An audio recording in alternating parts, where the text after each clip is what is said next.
Hello students, हम लोग आज डिस्कशन करने वाले हैं डी ब्लॉक एलिमेंट्स में से trends in M2+M and M3+M2+ electrode potential, standard electrode potential. ठीक है बच्चों, तो हमारा आज का डिस्कशन टॉपिक है trends in M2+M and M3+M2+ standard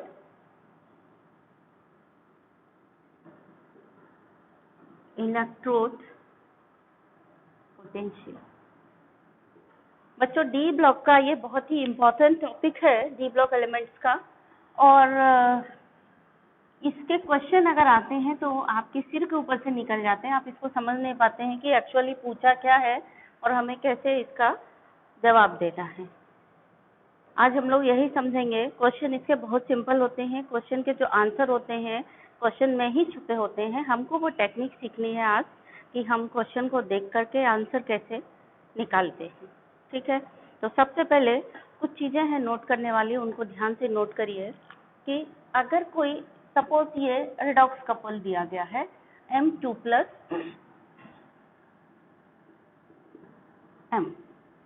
इस तरह से लिखा हुआ है E0 M2+M। तो यहाँ पर ये रिडॉक्स कपल में इसको हम कहते हैं ऑक्सीडाइज्ड फॉर्म। ऑक्सीडाइज्ड फॉर्म क्यों कहेंगे? क्योंकि यहाँ पर इसमें 2 इलेक्ट्रॉन दे दिए तब ये बना, तो ऑक्सीडाइज्ड फॉर्म है। और ये क्या है, ये 2 इलेक्ट्रॉन ले लेगा तब ये बनेगा, तो ये कहलाता है रिड्यूस्ड फॉर्म। ठीक है, अब फार्मूला एक है सिंपल सा, मतलब बेस है जिसको भी आपको समझना है, वो ये है कि अगर ये E0 M2+M ये इज लेस या हम कहें नेगेटिव, अगर ये लेस है या नेगेटिव है, it means oxidized form will be more stable than this, यानी M2+ will be more stable than M. Then oxidized form will be more stable. ठीक है, more stable मतलब अगर इन दोनों को कंपैरिजन करेंगे तो ये ऑक्सीडाइज्ड फॉर्म है, मतलब ये स्टेबल होगी। इसी तरह से हम उसके लिए भी कह सकते हैं, ये वाले रिडॉक्स कपल के लिए भी, अगर किसी ने आपको बोला कि E0 M3+ M2+, चाहे ऐसे इसकी बात हो या इसकी बात हो, अगर लिखा है कि ये वैल्यू इज लेस या नेगेटिव, तो उसका मतलब आप क्या समझेंगे? ठीक है, E0 M3+ M2+, यहाँ पर इससे आपको क्या समझ में आएगा? जो ये M3+ है, इन दोनों के कंपैरिजन में ये ऑक्सीडाइज्ड फॉर्म है और ये M2+ है, ये रिड्यूस्ड फॉर्म। तो ये छोटी छोटी चीजें हैं जो आपको समझनी है। तो इतनी सी बात आपको समझ आ गई कि E0 इसके लिए लिखा है M3+ M2+ रिडॉक्स कपल के लिए इज लेस या नेगेटिव, तो आप क्या समझेंगे? इसका मतलब अगर ये सेंटेंस या कोई बात ऐसे आपको इन्फॉर्मेशन दी गई है, इस रिडॉक्स कपल का E0 वैल्यू कम है या नेगेटिव है, इट मीन्स इन दोनों में M3+ यानी oxidized form will be more stable. मतलब M2+ और M3+ के कंपैरिजन करेंगे तो M3+ is more stable then M2+। अगर इसके लिए बात हो रही है तो हम कहेंगे कि M2+ is more stable then M। ठीक है, E0 वैल्यू से हमको ये अंदाजा लगता है। अगर E0 value for M3+, M2+ redox couple, या हम कहें कि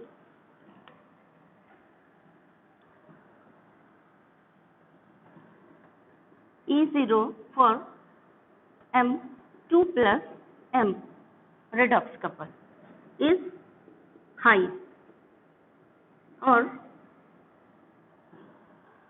positive, ठीक है, हाई है या पॉजिटिव है, then it means the reduced form is more stable, ठीक है। अगर E0 वैल्यू ज्यादा है तो अगर इन दोनों के रिडॉक्स कपल की हमसे कहा गया कि E0 वैल्यू ज्यादा है, इसका मतलब हमसे ये कहा जा रहा है कि इन दोनों में से M2 प्लस यानी M3 प्लस और M2 प्लस में कंपैरेटिवली रिड्यूस्ड फॉर्म कौन सी है, ये वाली है। तो हम कहेंगे कि रिड्यूस्ड फॉर्म यानी M2 plus is more stable then M3 plus. किस कंडीशन में? ये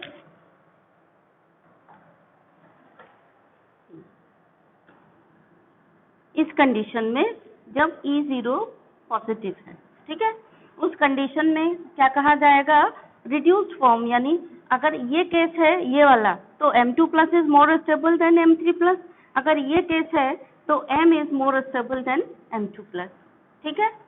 ये वाला केस है तो ये वाली फॉर्म स्टेबल होगी और ये वाली फॉर्म स्टेबल होगी, ये इसके कंपैरिजन में, ये इसके कंपैरिजन में। अगर ऐसा केस है तो ये वाली फॉर्म स्टेबल होगी इसके कंपैरिजन में और ये वाली फॉर्म स्टेबल होगी इसके कंपैरिजन में। तो एक सिंपल सी ये झंडू बाम वाली बात याद हो गई अगर आपको, तो इसको आप सब जगह यूज करके क्वेश्चन के आंसर्स निकाल सकते हैं, ठीक है। और अगर M2 प्लस फॉर्म स्टेबल है या M3 प्लस फॉर्म स्टेबल है या कोई भी ऑक्सीडाइज फॉर्म जो भी स्टेबल है, उसके पीछे रीजन क्या होगा?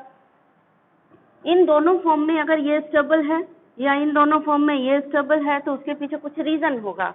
उसके पीछे रीजन क्या होगा? अगर हमने जैसे सपोज इसका लिया कि इन दोनों में ये फॉर्म इज स्टेबल है, तो एक तो रीजन होगा इलेक्ट्रॉनिक कॉन्फ़िगरेशन। इलेक्ट्रॉनिक कॉन्फ़िगरेशन में क्या रीजन होगा? या तो डी सबशेल हाफ फिल्ड हो रही होगी तो एक्स्ट्रा स्टेबल इलेक्ट्रॉनिक कॉन्फ़िगरेशन होगा। रीजन जब आप लिखेंगे ढूंढेंगे तो आपको यहीं से मिलेंगे, या तो इलेक्ट्रॉनिक कॉन्फ़िगरेशन से रीजन मिलेगा। तो इलेक्ट्रॉनिक कॉन्फ़िगरेशन में तीन चीजों पे ध्यान देंगे। अगर D10 कॉन्फ़िगरेशन है तो D फुलफिल्ड होने के कारण एक्स्ट्रा स्टेबल है। अगर D5 कॉन्फ़िगरेशन है तो D हाफ फिल्ड होने के कारण एक्स्ट्रा स्टेबल है। अगर D3 कॉन्फ़िगरेशन है तो लगाओ दिमाग, फिर क्या जवाब दोगे? वो एक्स्ट्रा स्टेबल क्यों है? D3 configuration D extra stable होता है। अभी तो आपने पढ़ा है हाफ फिल्ड और फुल फिल्ड स्टेबल होते हैं, लेकिन D3 भी स्टेबल होता है। वाई D3 स्टेबल होता है? क्योंकि आपने क्रिस्टल फील्ड थ्योरी पढ़ी है, T2G energy level half filled हो जाता है D3 में, तो इसीलिए D3 कॉन्फ़िगरेशन भी एक्स्ट्रा स्टेबल हो जाता है। तो जहां कहीं भी हमको ऐसी सिचुएशन मिल रही है कि D3 कॉन्फ़िगरेशन में भी ऑक्सीडाइज फॉर्म स्टेबल हो रही है, इसका मतलब क्या हुआ? इसका मतलब ये हुआ कि उसकी T2G energy level half filled है। मतलब D जब स्प्लिट हो जाती है T2G में और EG में तो T2G इज हाफ फिल्ड। तो या तो कारण आपको मिलेगा कहाँ पर? हाफ फिल्ड, फुल फिल्ड, या मतलब इलेक्ट्रॉनिक कॉन्फ़िगरेशन में कारण खोजेंगे और इलेक्ट्रॉनिक कॉन्फ़िगरेशन में ये तीन चीजें देखेंगे। या फिर कारण खोजेंगे आप हाइड्रेशन एंथैल्पी और सब्लिमेशन और आयनाइजेशन एंथैल्पी में। तो हाइड्रेशन एंथैल्पी, सब्लिमेशन और आयनाइजेशन एंथैल्पी में क्या है उस रिलेशन, वो हम बता रहे हैं आपको, ठीक है।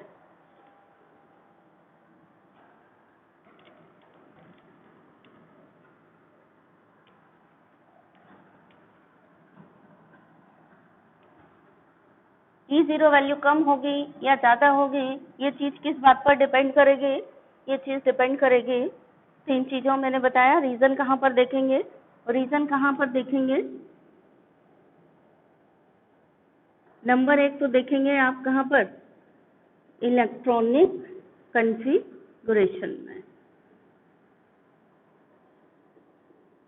ठीक है। इलेक्ट्रॉनिक कॉन्फ़िगरेशन में आपको क्या मिलेगा? अगर D10 है, D5 है और D3 है तो वो एक्स्ट्रा स्टेबल होते हैं ना। D10, D5 and R। D10 क्यों एक्स्ट्रा स्टेबल है? अलग अलग लिख लीजिए, है ना। D10 configuration is stable due to full filled d subshell, है ना।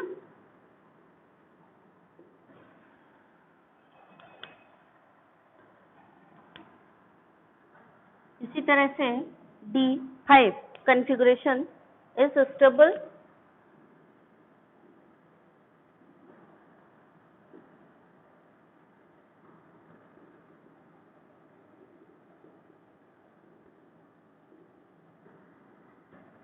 due to half filled D subshell, पता है आपको, है ना। and D3 configuration is stable due to half filled T2G energy level, या हम कह सकते हैं half filled T2G orbitals, T2G d orbitals, है ना। T2G की जो स्प्लिटिंग हो जाती है उसमें जो बनती है तो हाफ फिल्ड T2G सब T2G ऑर्बिटल्स, ठीक है। या तो ये रीजन होगा, इन तीन में से कोई भी एक रीजन हो सकता है, अथवा रीजन होगा hydration enthalpy is greater than sublimation and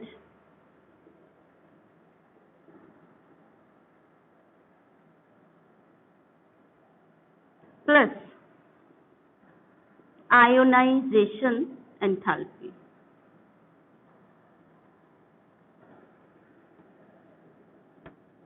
अगर ये हुआ कि हाइड्रेशन एंथैल्पी सब्लिमेशन एंथैल्पी से ज्यादा, मींस सब्लिमेशन और आयनाइजेशन के टोटल से ज्यादा है, ग्रेटर देन, ठीक है।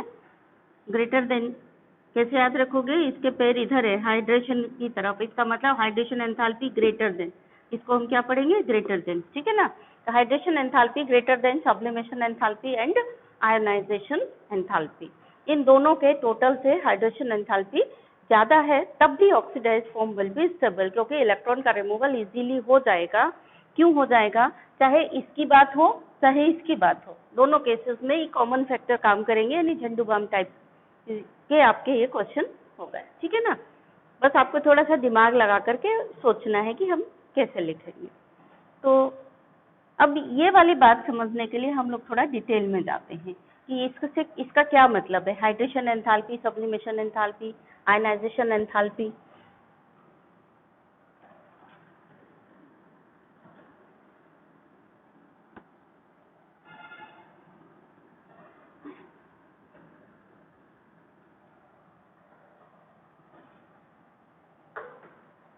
तो देखिए बच्चों, यहाँ देखते हैं सब्लिमेशन एंथैल्पी क्या होता है, यानी जब M सॉलिड है, इसको यानी M सॉलिड की बात अगर हम करें, यहाँ हम बात कर रहे हैं M सॉलिड से M2+ आयन बनने के लिए, ठीक है। और कैसा आयन, ये वाला बनने के लिए क्या क्या चेंजेस होंगे वो हम उसके बारे में डिस्कशन कर रहे हैं। तो पहले तो M सॉलिड से M गैसियस बनेगा, यहाँ पर जो भी एंथैल्पी चेंज होगा that will be enthalpy of sublimation, ठीक है। यानी यहाँ पर जो भी एंथैल्पी चेंज हो रहा है, सपोज अगर हम कहें डेल्टा H सब्लिमेशन, तो SUB ऐसे लिख देते हैं, SUB मतलब डेल्टा H सब्लिमेशन। देन फिर क्या होगा, M गैसियस एटम, ये क्या करेगा, M2+ आयन में बदलेगा गैसियस में, तो ये कहलाएगा, यहाँ पर जो भी एंथैल्पी चेंज होगा, इससे इसमें जो भी एंथैल्पी चेंज होगा वो होगा डेल्टा HI, यानी डेल्टा एच आयोनाइजेशन। ठीक है, अब बच्चों डेल्टा एच आई, यहाँ पर क्या होता है, डेल्टा एच सब्लिमेशन जो होती है ये पॉजिटिव है, और डेल्टा एच आयनाइजेशन भी कैसी है, ये भी पॉजिटिव है। पॉजिटिव है मतलब खर्च होगी, हमें देनी पड़ेगी, हमको खर्च करनी पड़ेगी। तो जब भी मेटल को मेटल गैसियस एटम में कन्वर्ट करना है तो हमें एनर्जी देनी पड़ेगी, तब वो गैसियस स्टेट में कन्वर्ट होगा।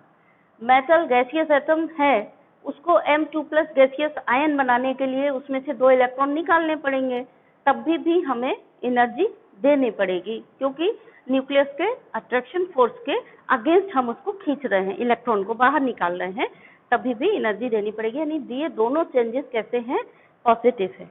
अब ये वाला आयन जब M2+ आयन होगा, और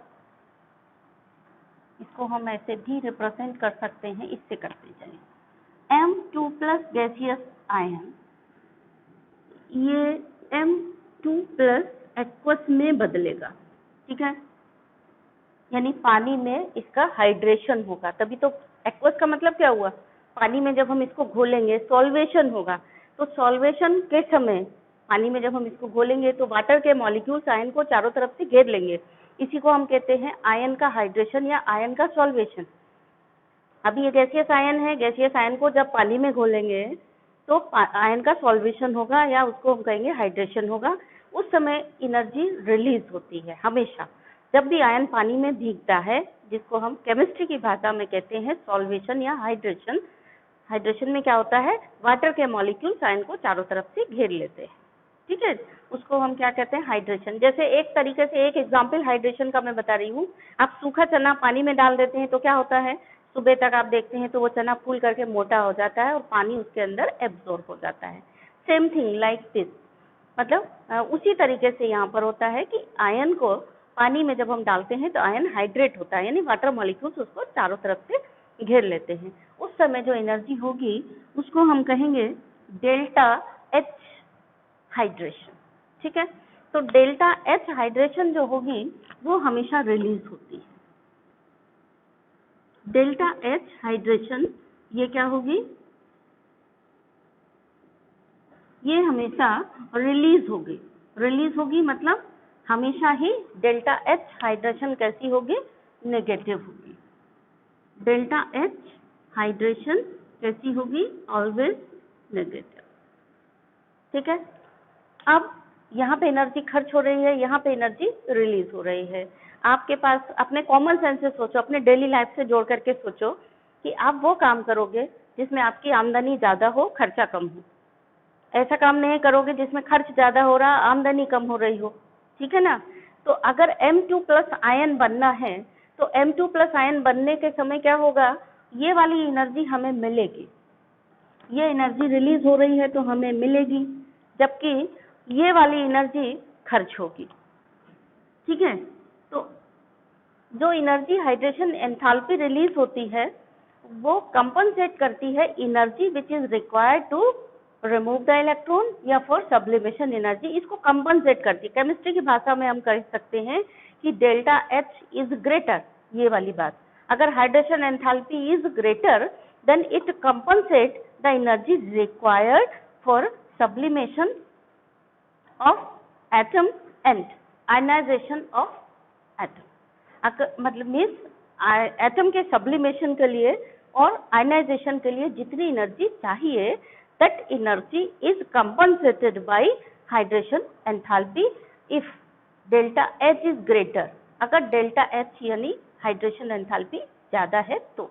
लेकिन अगर हाइड्रेशन एंथैल्पी ज्यादा रिलीज नहीं हुई और ये दोनों में एनर्जी ज्यादा खर्च हो रही है, तब आयनाइजेशन नहीं होगा, हाइड्रेशन भी नहीं होगा, यानी इससे ये नहीं बनेगा।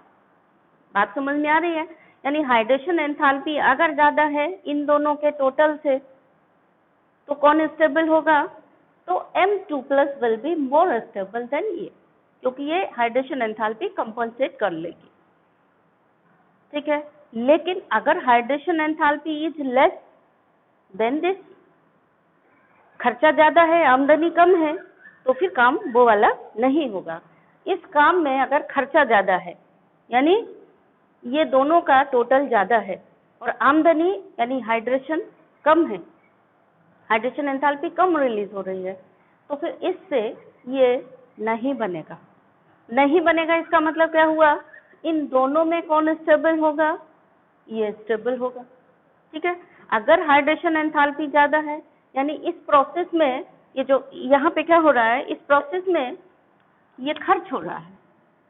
ठीक है, यानी एनर्जी का खर्च हो रहा है, और यहाँ पे क्या हो रहा है, एनर्जी हमको गेन हो रही है, यानी ये आमदनी है।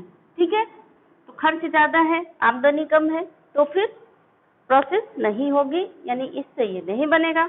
आमदनी ज्यादा है, खर्चा कम है, इसका मतलब आमदनी ज्यादा है, हम कितने भी, हमारे पास पैसे आ रहे हैं तो हम कितने भी खर्च कर सकते हैं, हमारे पास एनर्जी रिलीज होके आ रही है तो हम कितने भी खर्च कर सकते हैं। अगर एनर्जी रिलीज होगी तो फिर यहाँ पे जो खर्च हो रही है that will be compensated by hydration enthalpy, यानी total of sublimation and ionization enthalpy is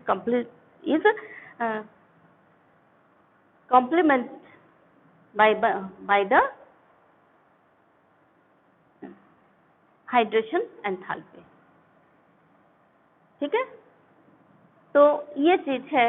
एक कारण ये होता है, मतलब दो ही कारण होंगे, इससे ये बनने के या फिर इससे ये बनने के, यानी ऑक्सीडाइज फॉर्म स्टेबल अगर है तो यही दो कारण होंगे, या तो या रिड्यूस्ड फॉर्म में स्टेबल है तो उसमें इलेक्ट्रॉनिक कॉन्फ़िगरेशन का कारण होगा, अगर ऑक्सीडाइज फॉर्म स्टेबल है तो इलेक्ट्रॉनिक कॉन्फ़िगरेशन वाला भी कारण हो सकता है।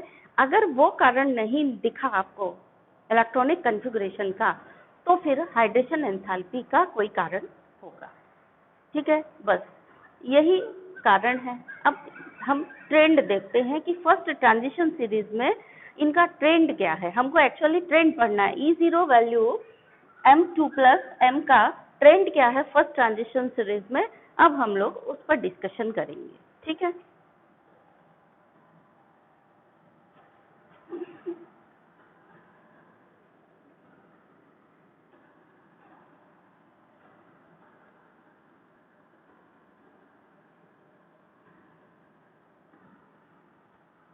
तो इसको छोड़ते हैं, ये trends in M2 plus M।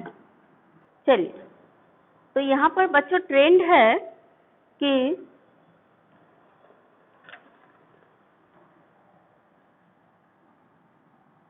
The M2 plus M values E0 M2 plus M value of Mn, zinc and nickel are more negative than as expected, यानी जो एक्सपेक्ट किया जा रहा है उससे ज्यादा नेगेटिव E0 वैल्यू इनकी होती है। तो आप क्वेश्चन को अगर ध्यान से देखेंगे तो एक्चुअली में ये जो क्वेश्चन है, ये तीन, मतलब ये जो क्वेश्चन नहीं है, अगर हम अभी यहाँ पर y लिख दें तो ये A प्लस ग्रेड का क्वेश्चन बन गया। ये जो ट्रेंड है ये A प्लस ग्रेड का क्वेश्चन बन गया। और भी अगर आप इसको बहुत ध्यान से देखेंगे तो एक्चुअल में यहाँ 1 मार्क के 3 क्वेश्चन छुपे हुए हैं। वो क्या है कि E0 Mn2 प्लस Mn, इसकी बात हो रही थी ना, तो ये इसकी रेडॉक्स कपल की कम है, इसका मतलब Mn2 plus Mn is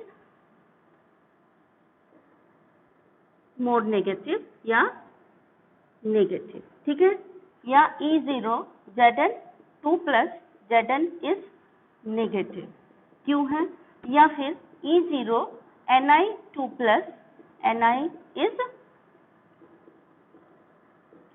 negative, क्यों है, ऐसा करके ये क्वेश्चन 3 हो गए। तीनों को मिला करके एक कॉमन ट्रेंड यहाँ पर बता दिया गया कि इनकी मोर नेगेटिव है than as expected. More negative यानी ये क्या कह रहा है, अगर आपसे यहीं पे क्वेश्चन पूछा जाए, इन सब के आगे किसी के भी आगे वाई लगा दिया गया तो ये क्वेश्चन बन गया। ठीक है, अब आपको इस क्वेश्चन का जवाब देना है, तो क्या सोचेंगे आप? क्वेश्चन ये पढ़ेंगे, दिमाग में एनालिसिस क्या करेंगे कि हमें ये बताना है मोर नेगेटिव। मोर नेगेटिव का मतलब क्या हुआ? मोर नेगेटिव का मतलब हुआ कि ऑक्सीडाइज्ड फॉर्म इज स्टेबल। मतलब आपको जवाब क्या देना है, ये वाली ये इज मोर स्टेबल देन, यानी Mn2 plus is more stable then Mn, Zn2 plus is more stable then Zn, Ni2 plus is more stable than Ni। आपको इस बात का जवाब देना है, इस बात का जवाब देना है। तो फिर अब आप देखिए कि इनके आंसर हम कहाँ खोजें, इनके आंसर को हम कहाँ खोजेंगे, जाकर के इलेक्ट्रॉनिक कन्फिगुरेशन में खोजेंगे। तो Mn2 प्लस Mn में देखते हैं, Mn का इलेक्ट्रॉनिक कन्फिगुरेशन क्या होगा? Mn 25 होता है, 25 में क्या हुआ? Argon and 4s2 3d5। ठीक है, Mn2 प्लस बनेगा तो क्या हो जाएगा? आर्गन 3d5, यानी यहाँ ज्यादा स्टेबल है, d ऑर्बिटल हाफ फिल्ड है इस कंडीशन में। तो Mn2 प्लस में क्या हो गया? Mn2 प्लस में आपको जवाब मिल गया कहाँ? ऑक्सीडेशन स्टेट में, यानी कि इलेक्ट्रॉनिक कन्फिगुरेशन में 3d5, यानी ड्यू टू हाफ फिल्ड, यानी आपका जवाब क्या हुआ? Mn2 plus is more stable, है ना, देन Mn ड्यू टू, ये आप पहले लिख चुके हैं, due to half filled D sub shell. ठीक है ना। ऐसे ही Zn2 प्लस और Zn का खोजेंगे जवाब, तो Zn में क्या है? जिंक कितना है? 30 में यानी आर्गन के बाद 4s2 एंड 3d10। ठीक है, 2 चला जाएगा तो क्या बचेगा? यानी जब Zn2 प्लस बनेगा तो आर्गन और आर्गन के बाद 3d10, यानी यहाँ पे क्या कारण है? यहाँ पे कारण है full filled D sub shell. ठीक है ना, ये यहाँ पे रीजन हो गया due to D10 configuration of Zn2 plus, which is extra stable। ठीक है, यहाँ पे आपको जवाब मिल गया। अब आप यहाँ देखिए Ni2 प्लस Ni में इसका भी जवाब खोजिए।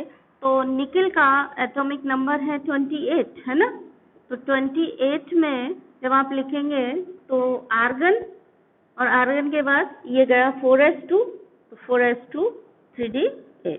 ठीक है, अब Ni2 प्लस जब बनेगा तो क्या होगा? आर्गन और ये 4s चला जाएगा 3d8, ये बचा। तो हाफ फिल्ड नहीं हो रहा है ना फुल फिल्ड हो रहा है, फिर भी स्टेबल है। अब आपको रीजन देना है, ना तो ये हाफ फिल्ड है ना तो ये फुल फिल्ड है, फिर भी स्टेबल है Ni2 प्लस। अब आपको जवाब देना है Ni2 प्लस क्यों स्टेबल है Ni से। इन दोनों का तो हाफ फील्ड और फुल फील्ड में जवाब मिल गया। अब इसका नहीं मिला तो इसका जवाब आपको कहाँ मिलेगा? हाइड्रेशन एंथैल्पी में मिलेगा, क्योंकि निकल की hydration enthalpy is greater than sum of sublimation and ionization enthalpy. तो इसका जवाब हो गया कि because hydration enthalpy of Ni2 plus is greater than the sum of sublimation, यानी ऐसे लिख सकते हो delta H sublimation and plus delta H ionization।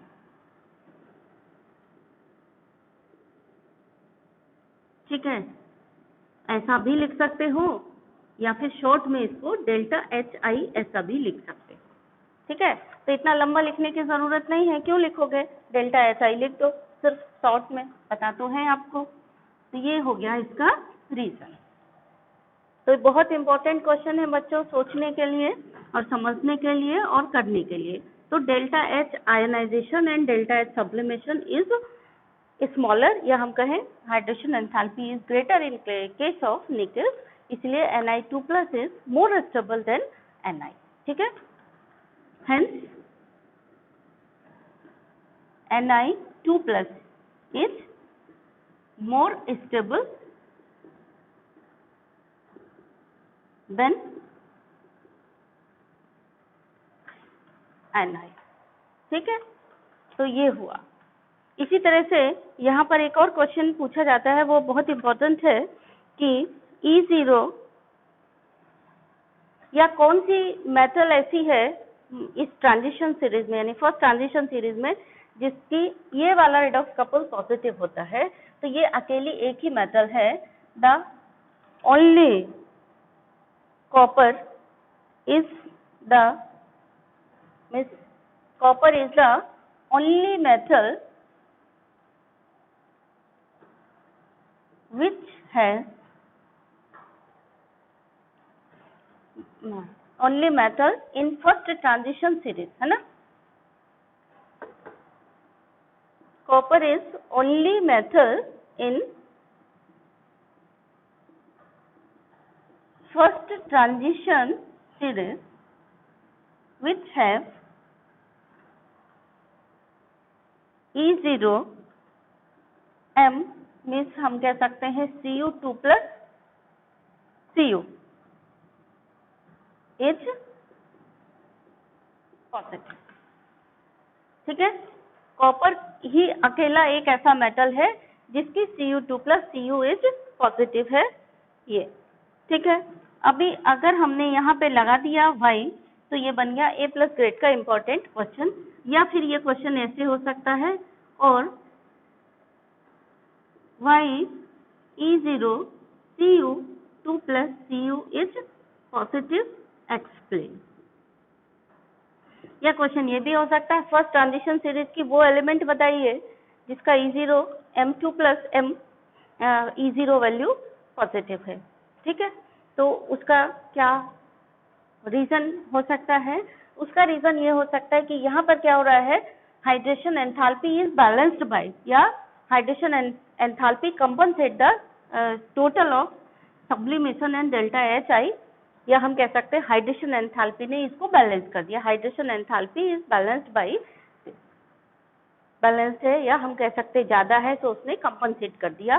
But इस केस में क्या हो रहा है, hydration enthalpy is smaller than, means is not balanced by sum of sublimation, enthalpy of sublimation and enthalpy of ionization। ठीक है ना। So reason is here because the sum of ionization enthalpies and sublimation enthalpy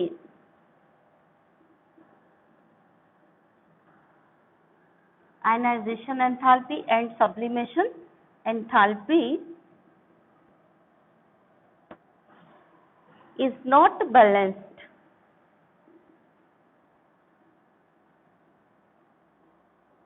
by hydration enthalpy. मतलब indirectly हम कह सकते हैं कि दूसरे तरीके से मीन्स कह सकते हैं कि हाइड्रेशन एंथैल्पी कम है। इस केस में क्या था, ऊपर वाले यहाँ निकल वाले केस में क्या था, हाइड्रेशन एंथैल्पी ज्यादा है तो Ni2 प्लस स्टेबल हो गया। लेकिन कॉपर के केस में क्या है, हाइड्रेशन एंथैल्पी कम है than total of sublimation and ionization enthalpy के, इसीलिए क्या हुआ, इसीलिए ये कौन स्टेबल हो गया, रिड्यूस्ड फॉर्म स्टेबल हो गया, यानी copper is more stable then Cu2 plus, या Cu solid is more stable then Cu2 plus. ठीक है, ये वाली बात हो गई। चलिए अब हम देखेंगे trends in M3 plus ion.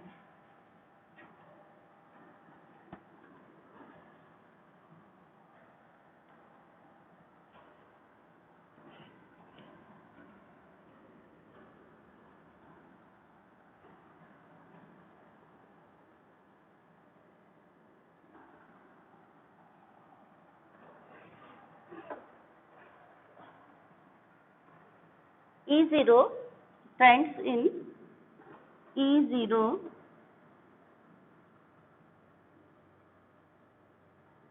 M 3 plus M2 plus.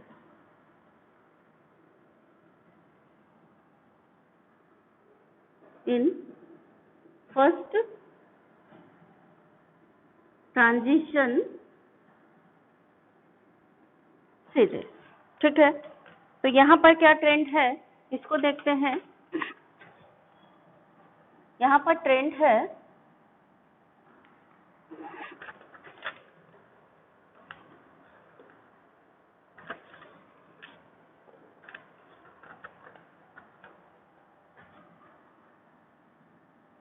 Sc3 plus Sc2 plus. E0 value is very low. ठीक है, दूसरा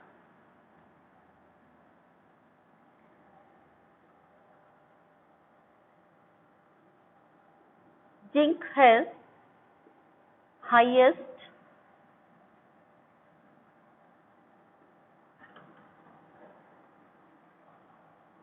value of E0 Zn3 plus Zn2 plus.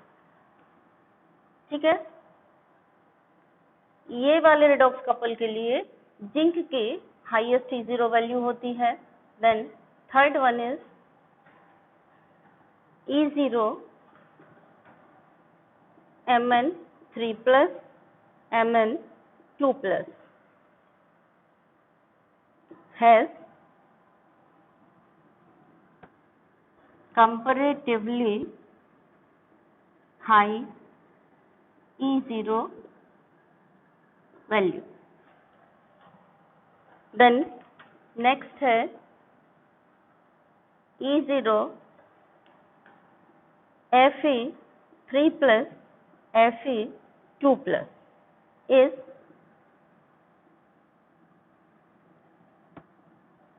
comparatively low. ठीक है, एंड देन लास्ट E0 या हम कह सकते हैं इस तरह से V2 plus ion has comparatively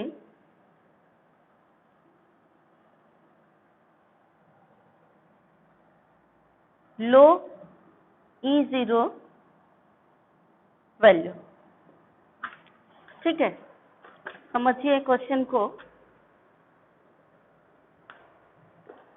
ये इतने सारे हो गए। ये ट्रेंड है फर्स्ट ट्रांजिशन सीरीज में M3 प्लस M2 प्लस के, और ये सारा जो बुक में आपको दिया गया है एनसीईआरटी की बुक में ट्रेंड्स दिए गए हैं उसी में से मैंने ये निकाले हैं, कहीं अलग से नहीं है। आप एनसीईआरटी की टेक्स्ट बुक रीडिंग को बहुत ध्यान से करिए और उसमें ये देखिए कि क्वेश्चन कहाँ से बन सकता है। अगर आप में ये कैपेबिलिटी आ गई देखने की कि क्वेश्चन कहाँ से बन सकता है तो आपको वो केमिस्ट्री बहुत अच्छे से समझ में आएगी। अगर उस समय आपको नहीं समझ, क्योंकि आपने बोला है कि हमको ये चीज़ समझ में नहीं आई है इसीलिए हम इसको दोबारा से समझा रहे हैं, ठीक है ना। अब आप ये चीज़ देखिए और फिर उस ट्रेंड को पढ़िए बुक में जा करके, और फिर देखिए आपको उसमें जो कुछ भी लिखा है एक एक लाइन ध्यान से पढ़िए, सब कुछ समझ में आएगा। बुक रीडिंग एनसीईआरटी की बहुत ज़रूरी है केमिस्ट्री के लिए, चाहे आप 12th की तैयारी कर रहे हैं, चाहे आप आईआईटी की मेंस की तैयारी कर रहे हैं, चाहे आप आईआईटी एडवांस की तैयारी कर रहे हैं, क्योंकि एडवांस का बेसिक भी आपका मेंस से ही बनेगा, ठीक है ना। तो अगर आप अच्छी तैयारी करते हैं तो आप सिर्फ केमिस्ट्री की दम पे मेंस में बहुत अच्छी पोजीशन ला सकते हैं और अच्छा एनआईटी आप 12th के साइमल्टेनियस ही बड़े आराम से निकाल सकते हैं, थोड़ा सा अगर आप फोकस करेंगे तो। बुक रीडिंग बहुत ज़रूरी है, बुक रीडिंग आप जरूर करिए। जितनी चीज़ें मैं आपको पढ़ा रही हूँ ये सारी चीज़ें आप देखिए, ये ट्रेंड जो दिया गया है एनसीईआरटी बुक में उसी में सब चीज़ें दी गई हैं, उसी में अब आप ध्यान से पढ़ेंगे तो आपको ये सारी चीज़ें मिलेंगी, दिखाई देंगी। एक आप पहले एक्सरसाइज के क्वेश्चन देखिए, इस पर E0 वैल्यू पर क्या क्या दिए हैं। कुछ एक्सरसाइज का क्वेश्चन नंबर 17 बहुत इंपॉर्टेंट है डी ब्लॉक एलिमेंट का, और वो E0 वैल्यू पर है। अगर आपने वो क्वेश्चन कर लिया तो आप समझ लीजिए कि ये सारी पढ़ाना हमारा सार्थक हो गया आज का। तो आज ये जो चीज़ है ये सब पढ़ने के बाद, समझने के बाद आप वो क्वेश्चन नंबर 17 एक्सरसाइज का लगाएंगे डी ब्लॉक एलिमेंट्स का, ठीक है। तो अभी इसमें देखिए E0 स्कैंडियम 3+, ये रेडॉक्स कपल की वेरी लो। इसका मतलब अगर मान लो यहाँ पे लगा दिया भाई, ये बढ़िया A+ ग्रेड का क्वेश्चन बन गया, यानी सब A+ ग्रेड के क्वेश्चन बन गए अगर हमने इनके आगे Y लगा दिया। ठीक है, अब Y तो लगा दिया, इसका आंसर इसी में छुपा हुआ है और आंसर इसी में है। आपको पहले ये दिया है कि E0 वैल्यू लो है, तो अगर आपने वो फॉर्मूला याद किया है जो मैंने अभी शुरुआत में बताया था, क्या कि जिसकी E0 वैल्यू लो है, कम है, नेगेटिव है, इसका मतलब क्या हुआ, वहां पे ऑक्सीडाइज फॉर्म स्टेबल होगी। आंसर आपको देखिए, आपने क्वेश्चन पढ़ा यहीं से निकाल लिया, इसका मतलब आपने दिमाग में एनालिसिस कर ली। इनडायरेक्टली हमसे ये पूछा जा रहा है कि स्कैंडियम 3+ मोर स्टेबल देन स्कैंडियम 2+ क्यों, ये पूछा जा रहा है। तो फटाफट स्कैंडियम के इलेक्ट्रॉनिक कॉन्फ़िगरेशन पे पहले जाइए और आंसर निकालने की कोशिश करिए। तो स्कैंडियम होता है 21, तो 21 का इलेक्ट्रॉनिक कॉन्फ़िगरेशन जब आप लिखेंगे तो आर्गन, आर्गन के बाद ये आपने लिख दिया 4s2 एंड ये 3d1। अब आप जब स्कैंडियम 3+ बनाएंगे तो 3+ में क्या हो रहा है, 3+ में आपको 2 और 1 3 सब चले गए, सिर्फ आर्गन का इलेक्ट्रॉनिक कॉन्फ़िगरेशन मिल रहा है, और स्कैंडियम 2+ के केस में आपको मिल रहा है आर्गन 3d1 जो कि हाईली अनस्टेबल है। यानी अब आपको पता चल गया कि scandium 3+ is more stable than scandium 2+ क्यों है, क्योंकि it has extra stable noble gas configuration of argon. Scandium 3+ का आर्गन जैसा नोबल गैस कॉन्फ़िगरेशन है, इसलिए इट इज मोर स्टेबल। ठीक है, अब समझ लीजिए आपको जो क्वेश्चन एग्जाम में दिया उसका आंसर आप उसी क्वेश्चन को ध्यान से देख करके निकाल सकते हैं। ये टेक्निक आपको आ गई। देखिए यहाँ पर zinc has highest value of ये, हाईएस्ट वैल्यू ऑफ ये, इसका मतलब आपसे क्या पूछा जा रहा है, इनडायरेक्टली क्या पूछा जा रहा है, इनडायरेक्टली पूछा जा रहा है हाईएस्ट E0 वैल्यू है, इसका मतलब कौन स्टेबल होगा, ये जो फॉर्म दी गई है, अगर E0 वैल्यू हाईएस्ट है इसका मतलब रिड्यूस्ड फॉर्म इज स्टेबल। यानी क्वेश्चन में आपसे क्वेश्चन एक्चुअल में क्या किया जा रहा है कि Zn3+ और Zn2+ में Zn2+ is more stable than Zn3+ why. तो देखिए इलेक्ट्रॉनिक कॉन्फ़िगरेशन लिख करके क्या बनती है बात, जिंक का 30 होता है, 30 होता है तो मीन्स आर्गन और आर्गन के बाद 4s2 एंड 3d6, और Zn2+ में ये हो गया स्टेबल, 4s2 निकाला तो 3d10 बचा। लेकिन जब आप Zn3+ बना रहे हैं तो क्या हो रहा है, 3d9 कॉन्फ़िगरेशन हो गया, तो 3d10 इज मोर स्टेबल। यानी जिंक 2+ की ये वाली फॉर्म ज्यादा, ये हाईएस्ट E0 वैल्यू का मतलब क्या है, अगर आपने ये समझ लिया तो क्वेश्चन आप यूं चुटकियों में सॉल्व कर देंगे कि ये आपको E0 वैल्यू देख करके बच्चे घबरा जाते हैं और क्वेश्चन जो है सिर के ऊपर से निकल जाता है कि मैं क्या जवाब लिखूं, E0 वैल्यू समझ नहीं आता है। ये कितना सिंपल है, सिर्फ ये पूछा गया इन दोनों, ये आपको बेसिक चीज पता है, E0 वैल्यू ज्यादा का मतलब रिड्यूस्ड फॉर्म इज स्टेबल, मतलब इन दोनों में रिड्यूस्ड फॉर्म कौन सी है, इधर वाली। हमेशा रेडॉक्स कपल का नियम ही होता है कि इधर ऑक्सीडाइज फॉर्म लिखी जाती है, इधर रिड्यूस्ड फॉर्म लिखी जाती है। तो हाईएस्ट है मतलब रिड्यूस्ड फॉर्म इज स्टेबल, मतलब ये स्टेबल है, यानी Zn2+। नहीं भी पता है तो देखो इसको हमने रिड्यूस्ड फॉर्म क्यों कहा, क्योंकि इस पे कम चार्ज है, इस पे ज्यादा चार्ज है, ये जब इलेक्ट्रॉन लेगा तो इसमें कन्वर्ट होगा, इलेक्ट्रॉन लेकर के इसमें बदलेगा, मतलब ये रिड्यूस्ड फॉर्म हो गई, ये ऑक्सीडाइज फॉर्म हो गई। ठीक है ना, ये फॉर्म स्टेबल है, या फिर आप कहें कि Zn रिडॉक्स कपल में बात करेंगे, रिडॉक्स कपल की भाषा में कहेंगे तो हम कहेंगे रिड्यूस्ड फॉर्म इज स्टेबल, और वैसे बात करेंगे नॉर्मली तो Zn2+ is more stable than Zn3+। किसी भी भाषा में अब आपसे पूछा जाए, कुछ भी भाषा एक्सचेंज करके बदल के कुछ भी पूछा जाए, आप उसको इजीली एक्सप्लेन कर सकते हैं।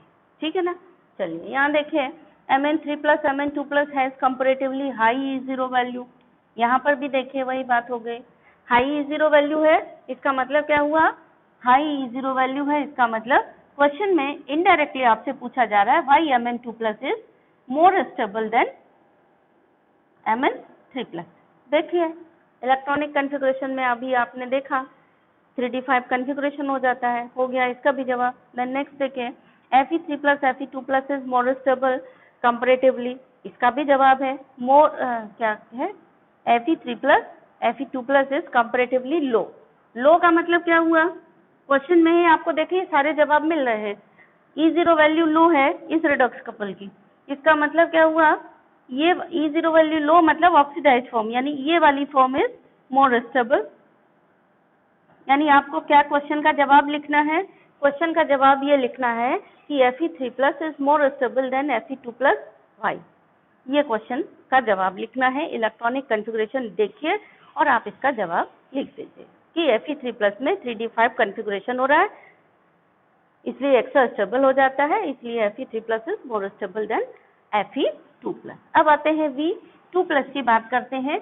तो V2+ को हम थोड़ा एक्सप्लेन करना चाहेंगे। V2+ का इलेक्ट्रॉनिक कॉन्फ़िगरेशन देखिए आप, वैनेडियम, वैनेडियम मतलब साइंस टीचर वेरी, ये हुआ 21, 22 एंड ये हुआ 23। वैनेडियम का एटॉमिक नंबर 23, तो इलेक्ट्रॉनिक कॉन्फ़िगरेशन हो गया आर्गन, और आर्गन के बाद 4s, ये वाला 4s2 में जाएगा, 4s2 और ये वाला 3d3। अब जब V2+ बनेगा तो बचेगा क्या, आर्गन और 4s, ये निकल गया, बचा 3d3। अब आप ये सोच रहे होंगे कि 3d3 क्यों स्टेबल है, ये मैंने आपको पहले ही बता दिया। 3d3 क्यों स्टेबल होता है, T2G energy level is half filled, या T2G sub shell is half filled. Energy level ना कह के हम उसको कहेंगे T2G sub shell is half field, इसलिए ये ऐसा हो रहा है। तो ये V2+ आयन हैज कंपैरेटिव, अब ये भी देखिए जरा कि V2+ ion has comparatively low E0 value, इसका मतलब क्या कह रहे हैं कि क्लियर नहीं, ये क्वेश्चन क्लियरली ऐसे नहीं लिखा कि E0, वैसे अभी तक में आपको ऐसा लिखा मिला है कि E0 V2+ V इज, यहाँ पे क्या है, लो,